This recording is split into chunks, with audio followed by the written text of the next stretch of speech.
All right, hey, what's up, everybody? I got Mikey England here. All right, first off, before I even introduce you, man, let's go ahead and share this. Like I said earlier, where we talked about, just share it. It's going to be live on Digital Alchemy right now. Okay. So if you do that on Facebook, we'll just take a couple quick seconds and do that so that we get as many viewers as we can. Because your story's interesting as shit, and everybody's going to want to hear about it. My story's interesting. Yeah, bro. Yeah. This guy here, he's on his phone, so the dark screen is expected. Oh, where are you at? Digital Alchemy Productions. All right. So I see we're here.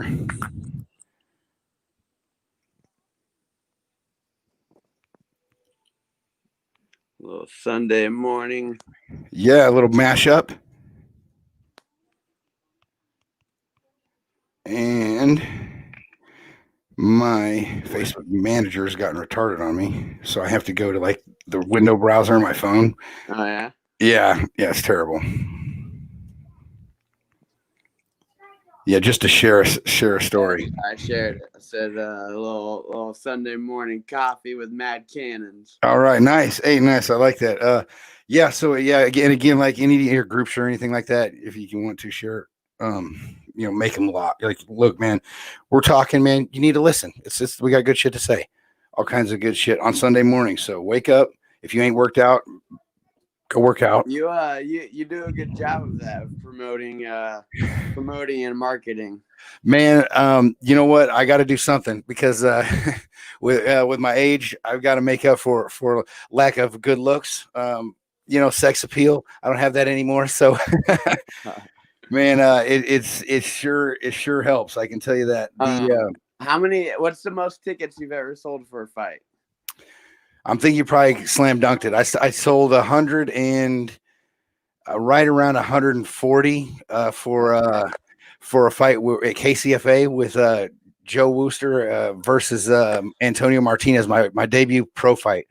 With Antonio? Yep.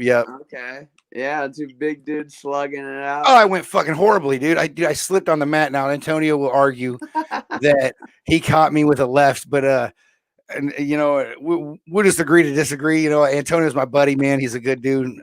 We're since good friends, but we went out there, man. I slipped on the mat and like. Did they have like that kind of plastic tarp covering? Man, it's the same shit that Joe puts on his fucking shit, man. Hey, KCFA canvases are slick, and they have always been slick. And I've slipped on them a few times in fights. I slipped versus Tyler Rowe. And it actually helped me on that one. I slipped, caught myself on the cage, and I turned around and threw this ugly ass left hook, man, that like was just horrible. Like my chin was way up here, and I was going, and like Zach, I know like Zach just wants to like headbutt the wall. Every time he looks at this, he's like, this is what I'm talking about right here. This guy is knocking people out with these crazy haymaker fucking shots with his chin way in the air that have no form. Dude, I'll see if I can find the video of it. It's horrible. The fight only lasted 17 seconds. I caught Tyler with like this left from way down. I caught myself on the cage from falling down because I swung at him and slipped. I turned around and left hooked him, and I mean, he landed on the money, and he just dropped him. He went limp and like I don't know, started screaming about it. His eye was blind or something. I mean, if it finds him. That's my thing. I'm like, man, like if it finds its mark, then it works. Like no matter how whatever. That's it, right? Zach, no, don't you touch AW that, no way. He's had so hard of a time getting me out of these bad habits. God bless him. He's such a great coach. But yeah, he's had to teach a guy that has done that for, man, like I had 40 fights, amateur fights before I even went pro, and I really never had any plans on going pro, but I think most of the listeners have heard my story. But oh my gosh, man, my Facebook sucks, dude. Can you tag me? So you didn't want to go pro initially?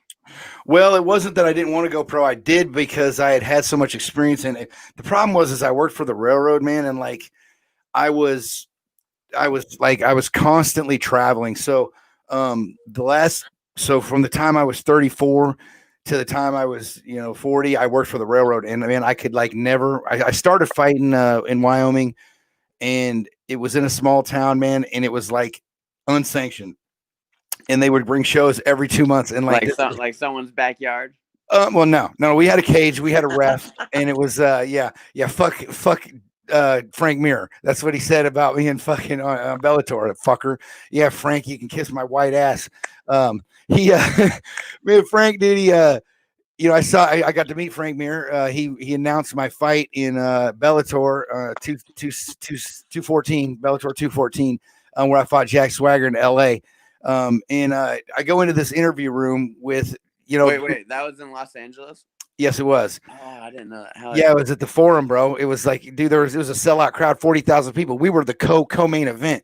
So like, this wasn't just like in LA, dude, and no, this was the Forum where Muhammad Ali has fought. This is in front of 40,000 people. The most I'd ever fought in front of before that was like 3,000. And that was an arena show I fought in Nebraska. It was a super undercard, like the first fight of the night shit.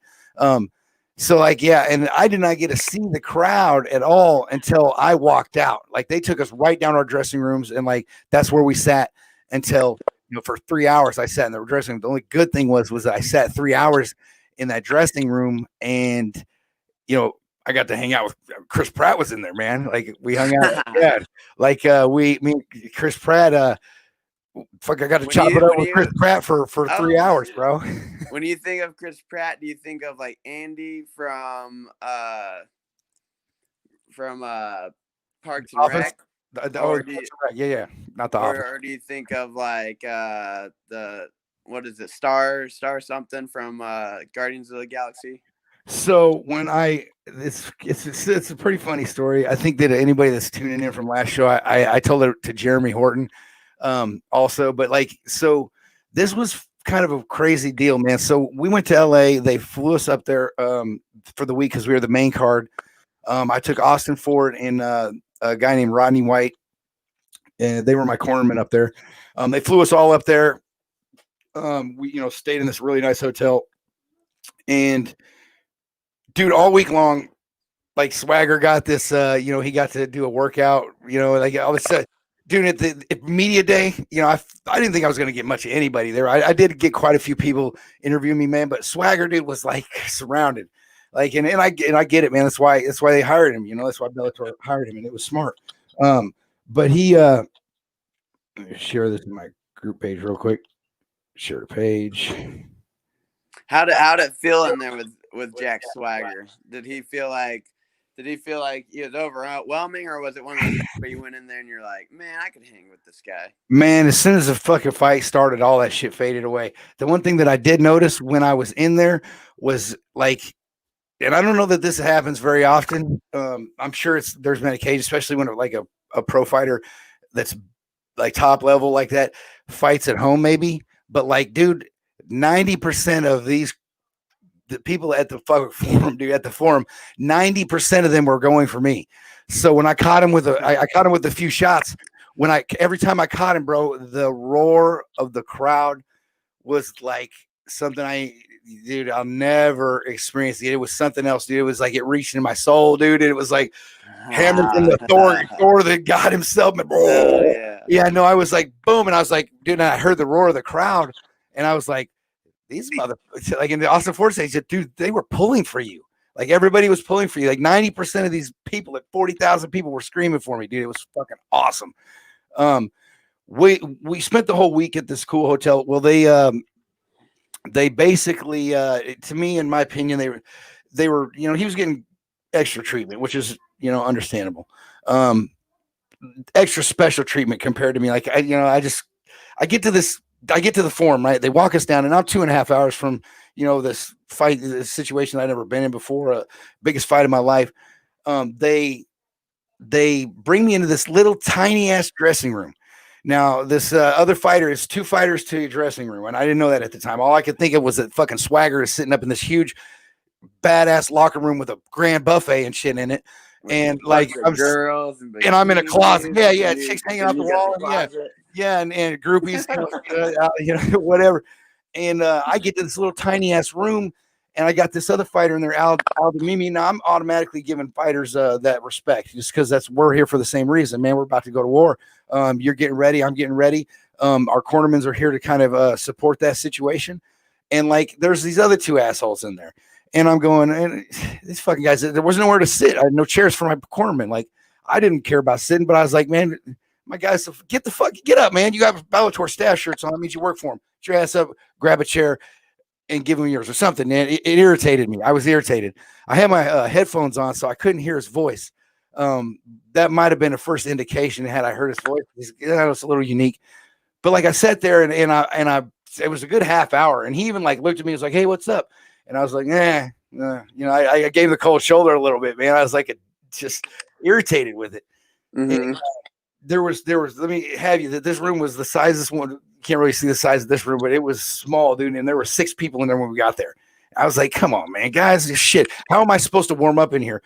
Just pre-fight jitters, and on top of stress of 7 weeks of waiting for this big fight. That's when you get your elbows out. You start a little mosh pit right there. Hey, I was down. Yeah, move the we end up like Swagger, he not Swagger, but Pratt, he as he's walking around, dude, I'm like, I just watched Infinity Wars. So I was like sitting there, and I mean literally like right before I went to LA, I watched that movie, and I was like sitting there, I was like, man, you know what, this motherfucker is like, looks just like that dude. And I didn't know his name at the time. I just knew he was a good actor. I liked him in Zero Dark 30. He had a small role in that movie about bin Laden. That was, right. So that was a really good movie, and I thought he played a good role in that. And of course I liked him in the Infinity Wars. I'd never watched Parks and Rec, but I knew that he was kind of like a comedy type guy. I thought he was good in Jurassic World. I watched that with my kids. Anyway, I'm sitting there and I'm like, man, this dude could at least be a stunt double. It didn't really dawn on me because I just at the time it didn't dawn on me. Hey, you're in LA, maybe. You're either seeing a stunt man. Dude's got a special. Well, why is he here? What? I just didn't know he was had anything to do with MMA. He actually is part owner to a gym up there. And anyway, Al Damimi is a guy from his gym that apparently had asked him to corner him. Well, I text my cornerman Rodney, and I'm like, man, this dude could be Chris Pratt's twin brother. I had to look up his name, and he looks at me. He's like, who the fuck's Chris Pratt? You know what I mean? Like, he didn't know either. Like, that's how lame we are. So he texts me back. As he's texting me back, do you guys have the internet or like? Man, I mean, like, I just pay attention to different shit now. I mean, like, I used to tell you every actor name and in the movies, the lines. I could quote it all, man. I was autistic when it comes to like movie lines. Man, I just like, I don't know, man. Between kids, MMA, and freaking running businesses, it's just kind of got away from me these days. I think you need to get on the Parks and Rec train, dude, for real. Because like, I have watched since then. I've become a Chris Pratt fan. He posted me on his Instagram. And if Chris Pratt, if you're like watching this, first off, man, you owe me a couple things. One is I need you to repost me and use my actual. So he posted my shit, but he put JW92277. Now my Instagram is JDUB. See, as it's spelled right below me, right? Right, yeah, right below here.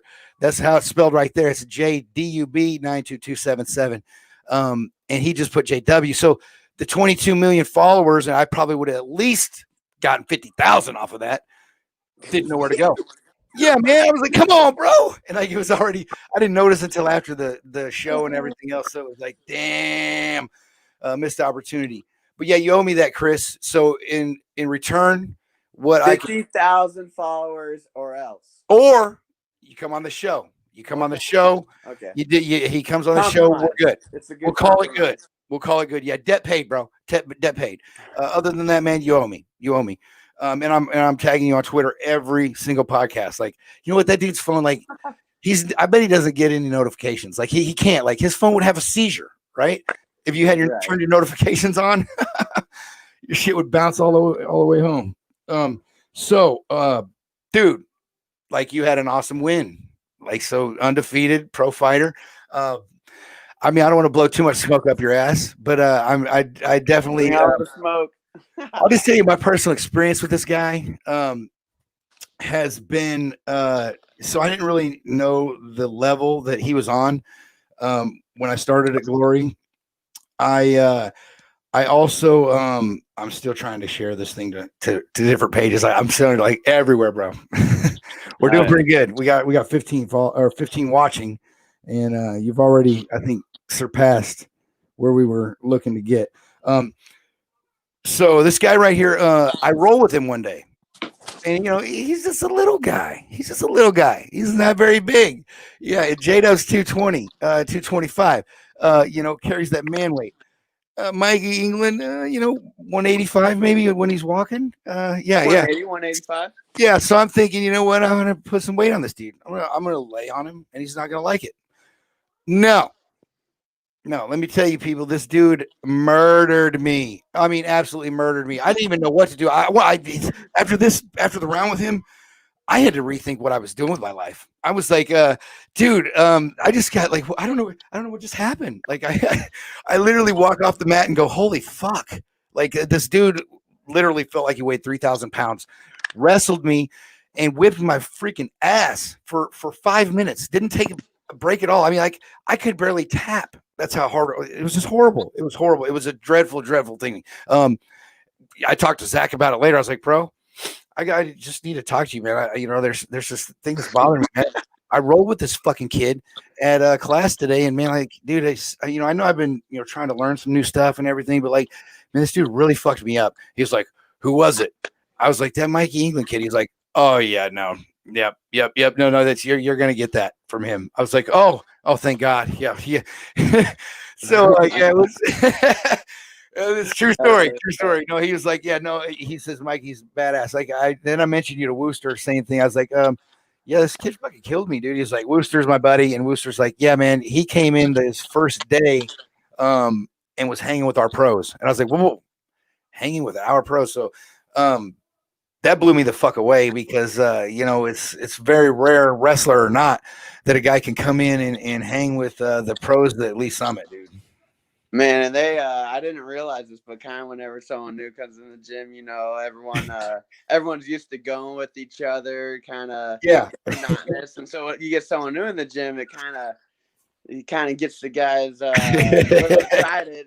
And so next thing you know, it's like I didn't really know too many of them, didn't know much about local MMA, and like I only really knew Kraus, and all of a sudden, like I'm getting like the 5 best guys like in a row every time I went down there, and I was just like, I'm like, damn. But I like kept going. And then like later I found out they're like, oh yeah, we we kind of had to see what you're made of.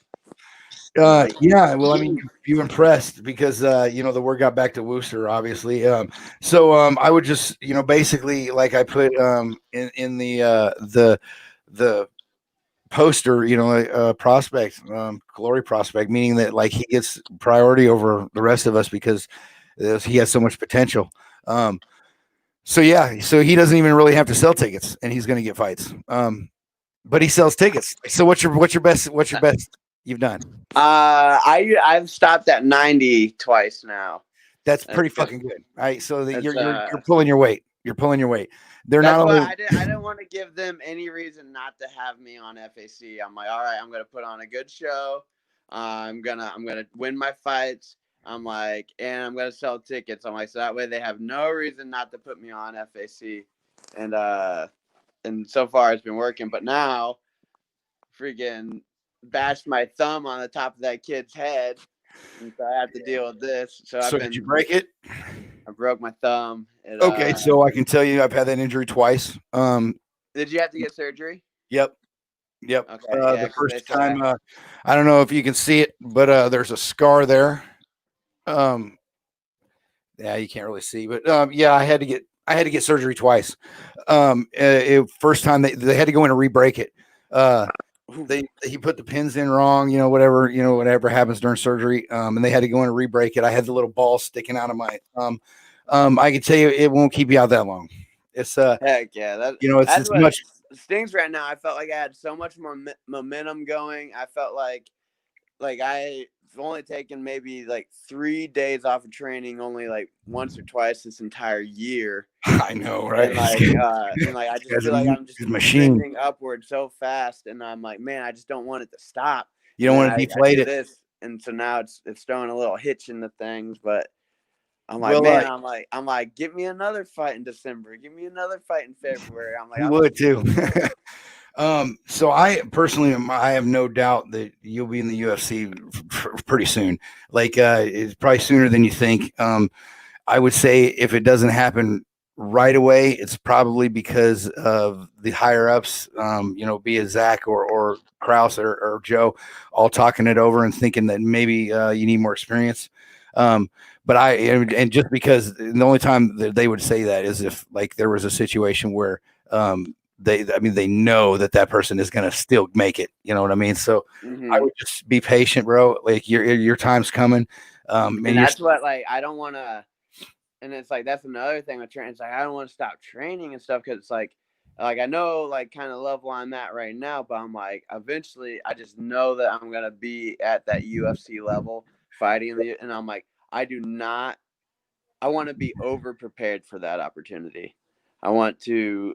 I want to be not under because I see people who I've wrestled in college and stuff who kind of started with the same background as me. right. Go in there, have their debut. And then like you can tell like they're not there on their feet or it's just a little different, they can't handle it and I'm like I don't want that to be me. I'm like I want to go in there, I want to rock the show, I want to be completely ready for it. Sweet. Yeah, no, that's good. And like I think that you will be. First off, let's take a second, man, and congratulate James Krause on a fucking awesome ass victory Heck yeah. in Abu Dhabi last night. Dude, that was the Fight Island, dude. That was freaking awesome, dude. He went 3 rounds with an undefeated fighter, a guy that had not lost in 14 years. Krause is a fucking gangster. Took it on 13 days notice. Got back. He should be on his. This would have been his seventh straight win. Wait, I think it was his or they put a thing on yesterday at welterweight for like the most like the win streak and he was at 5 wins 5. welterweight. I don't know. That was when he lost in Houston. He'd won 5 straight. I saw his fifth win Yeah, in because that was Lincoln. at Yeah, middleweight. So I saw the thing that but yeah, yeah, so, I mean he's smart. He fought a super smart fight, and then like yeah. he's just so accurate. Like that's what during the fight it He's scared cold with me that shit. because like DC and the other commentators were talking like it was a super close fight. They didn't know who won this round. Didn't know. And I'm like, man, every time James is throwing a punch, he's hitting the dude directly in the face. And then I'm like, DC's he's that hard to dude's watch. like throwing more Listen punches, to. but he's not landing anything. It's all Right. looping stuff. And so like I was like, man, I thought James was crushing it. I thought he did too. I thought he was 3 rounds to none. In my opinion. That's what it ended up being. But they're making me nervous. I'm like, man, are they gonna? I'm like, I don't. Is he going to get robbed again? Is what I was thinking. I was like, he could get robbed because like that's a deal too, man. Where there's a lot of factors in the decisions. Like so, one thing that I try to tell, and, I'm probably the wrong guy because I've never went to decision. Like so, so I went 2-3 rounds several times, but never have I went decision. So don't leave it in their hands, man. Like it is just too much can happen. I've seen too many bad. And like they look at a lot of things, man. Like, are you bloody? Are you? I mean, there is no really like. Well, so like me and my roommates were talking about this the other day. It was like, okay, so my roommates are Phil White and Mike Murray, by the way. Shout out to them. Yeah, yeah. I say we could have brought them on. We could bring one of them on. I don't know. You're in a hurry today, but we could do it some other time. Yeah, we should sometime. It would be fun. But we were talking, and it's like, okay, so someone takes another person down, right? And the person who takes them down is kind of body, head, like being busy, but not really like landing anything. Meanwhile, the guy from bottom throwing up arm bar, omoplata, triangle, almost reverses them, attacking them from the bottom. And then like, that's how the whole round goes. It's like, who wins? Is it the guy who was on top, body, head, and defending submissions? Or is it the guy on bottom who's attacking the submissions and trying to finish the fight, but is still on bottom? So it's typically, if you're on bottom, you're losing the fight. It's a dominant position. You got it. Like some judges are different than others. That's another thing like that. I was just about to, basically say was that there's no really set in stone type 10 commandments of judging a fight. It goes off of what that judge feels that he's looking at. Some judges can kind of like look at it from like just a fight perspective and say, okay, this dude was, socking him up from the bottom, but he's fucking bleeding. He's cut. He caught elbows from the bottom the whole time. And he may just give it to that guy. But on the other hand, most judges will take and look at a guy that you played bottom position the whole time, even if you took him down and he reversed it, and then stayed on top the whole round. Like, it's tricky, man, because it's such a young sport. I was talking to Jeremy Horton about that. It's only, it's going on 27 years. And that's, in the mainstream, less than 15. The judging criteria is very subjective. Absolutely. Like there's no like black and white lines on like this is that many points, this is that, this outweighs that. It's just kind of like a general broad set of like octagon control, aggression, damage. Who's being aggressive? It's like, okay, so it's like you just kind of, and so then it varies and there's not a lot of consistency with it. 100%. Like I say, they need to make like just a 10 commandments of MMA judging, in my opinion. But at the same time, with the judging, like you said, it's like, well, you got to finish fights.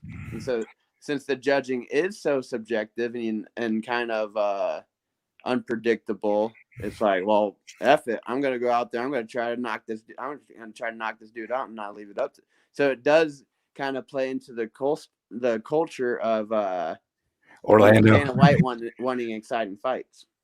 Right. So say Orlando here. We're getting some comments, guys. I just get into them. I love Spencer. He's such a nice guy. He's got Patrick Mahomes overweight. See, this is probably one of your guys here. Surgery Mikey. Said don't use your surgeon. Yeah. Oh boy. Yeah. So these are probably your people here. I see a Richard England. Yeah. Oh, that's my little brother. Hell yeah. It looks like you.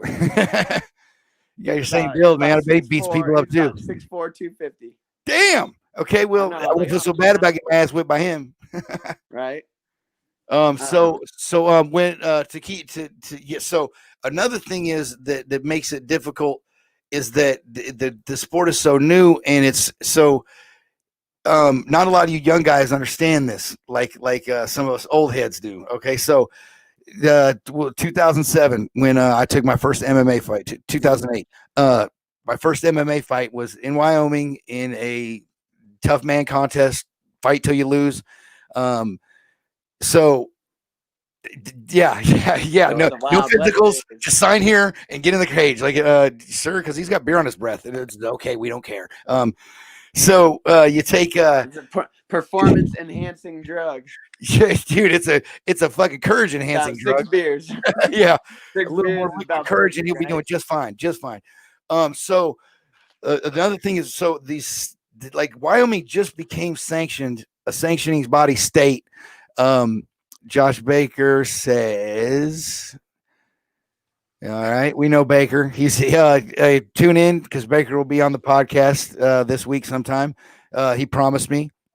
Don't make me call you out, Baker. 2021, Mikey England. Fire on SAT. Let's go. So each state when they became sanctioned. So first off, those type of fights are what got every state to get on board and get sanctioned. Like the sport had to naturally evolve. As it did, each state has its own basic rules. They go off of whatever the boxing athletic commission decides. So before it wasn't regulated at all. Nobody cared. Like, dude, like I fought in 17 unsanctioned fights before I fought my first sanctioned fight. And these were tough man contests. These were referees were like fighters like you and I. Came up to the Centerville, Iowa Fight Club. And it wasn't in people's backyard, as Frank Mir might have put it in Bellator. Fuckface. No, I'm sorry, Frank. I didn't mean that at all. Yes, actually, I did.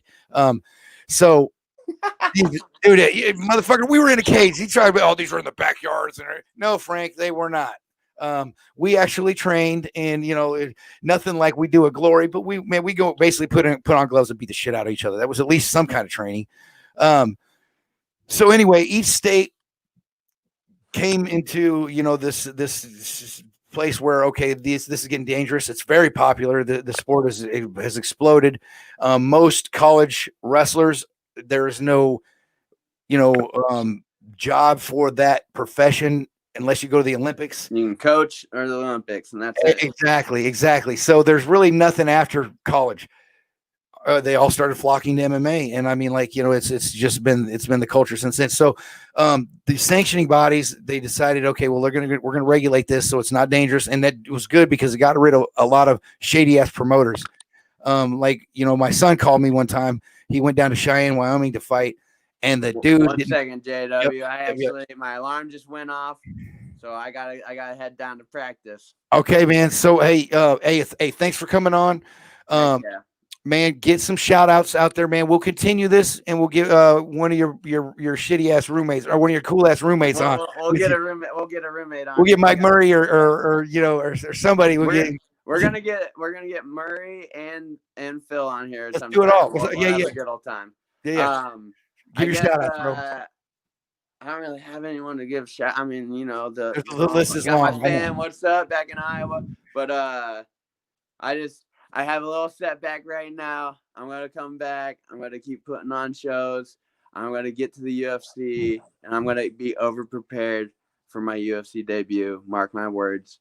And I'm putting it out there in the world, so now it's like, now you got to go train, mother effer. It's like you can't say that shit and then not go, and then eat. You can say motherfucker. It's okay. So. You can say motherfucker. Say it. No. I'm not like listening. It's just good. He's clean cut. So so everybody, hey, watch Mikey while you can, because he's going to be on this big stage. I promise you, this dude will not be fighting local much longer. I want to give a shout out to Access Rejuvenation. They are the sponsor of the show, and Straight Edge Barbershop. I'm going to pop their little logo up. Boom. Access Rejuvenation. You got any questions on them? They are a hormone replacement therapy place and a female weight loss center. They do a lot of cool shit. So if you're interested in that, give me a call and I will give you all the info I have. Mike England, man, thanks for coming, bro. We appreciate it. Have a good one, man.